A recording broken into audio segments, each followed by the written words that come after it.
المصنف الإمام القطب حبيب عبد الله الحداد في كتابه نصائح الدينية والوصايا الإيمانية إلى أن قال: واعلموا أن للتلاوة آدابا ظاهرة وباطنة، ويكون العبد من التالين حقيقة الذين تزكو تلاوتهم ويكون من الله بمكانه حتى يتأدب بتلك الآداب، وكل من قصر فيها ولم يتحقق بها لم تكمل تلاوته، ولكنه لا يخلو في تلاوته من ثواب وله فضل على قدره.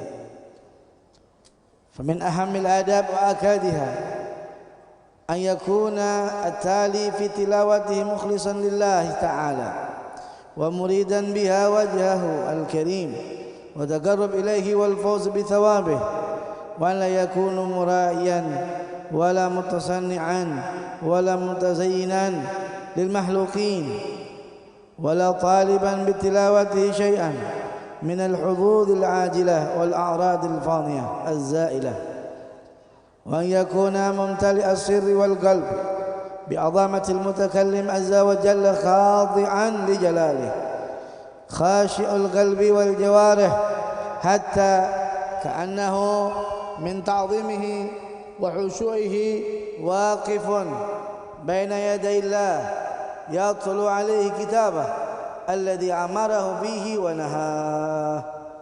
Hadirin yang dimuliakan oleh Allah Subhanahu wa taala, masih kita membahas tentang tilawatul Quran.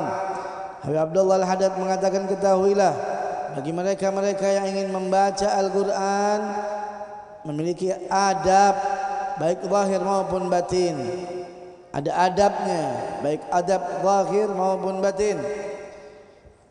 Tidaklah seorang yang membaca Al-Quran dia harus betul-betul khusyuk kepada Allah Subhanahu wa taala, betul-betul tadabbur kepada Allah Subhanahu wa taala, maka jika itu dikerjakan olehnya dia mendapatkan satu tempat di hadapan Allah Subhanahu wa taala yang tinggi.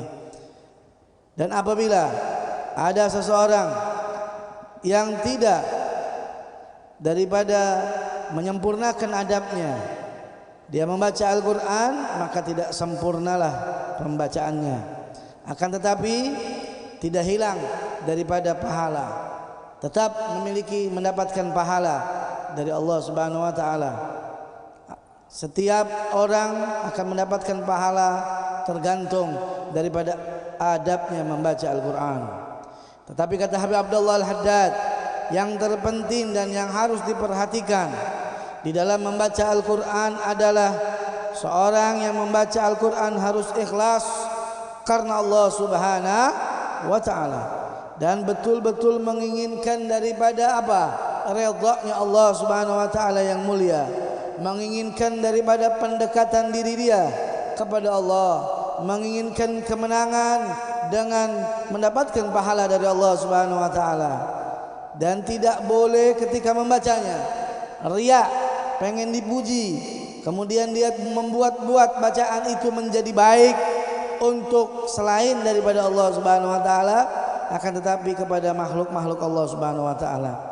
Dan juga tidak meminta dengan pembacaannya sesuatu yang ajilah, yang terburu-buru, atau sesuatu daripada dunia sehingga tidak mendapatkan daripada keagungan Al-Quran. Dia harus khusyuk di dalam hatinya, mumtali as-sirri wal galab. Dia harus khusyuk di dalam hatinya dengan kerahasia-rahasiaan Allah Subhanahu wa taala, dan di dalam hatinya juga dia harus mengagungkan bahwa yang dia baca adalah firman Allah Subhanahu wa taala jalla jalaluh. Dia takut kepada Allah. Khashi al-qalbi, dia harus khusyuk hatinya, wal jawarih, dan juga anggota tubuhnya, seakan-akan dia membaca, yaitu dia berada di hadapan Allah dan membaca kitab Allah Subhanahu wa taala, yang mana Allah ketika melarangnya dan juga menyuruhnya dengan perbuatan-perbuatan baik. Maka apabila itu dia kerjakan, dia akan mendapatkan pahala yang sempurna ketika dia membaca Al-Quran. Maka dari itu mudah-mudahan kita menjadi orang-orang yang selalu rajin membaca Al-Quran, selalu dekat dengan Al-Quran, kelak besok kita mendapat syafaat Al-Quran. Amin ya rabbal. Rabbana taqabbal du'a innaka antas samiul alim wa tub alaina innaka antat tawwabur rahim. Da'wahum bi subhanakallahumma tahiyatum fi salam akhir da'wahum alhamdulillahi rabbil alamin. Alhamdulillah.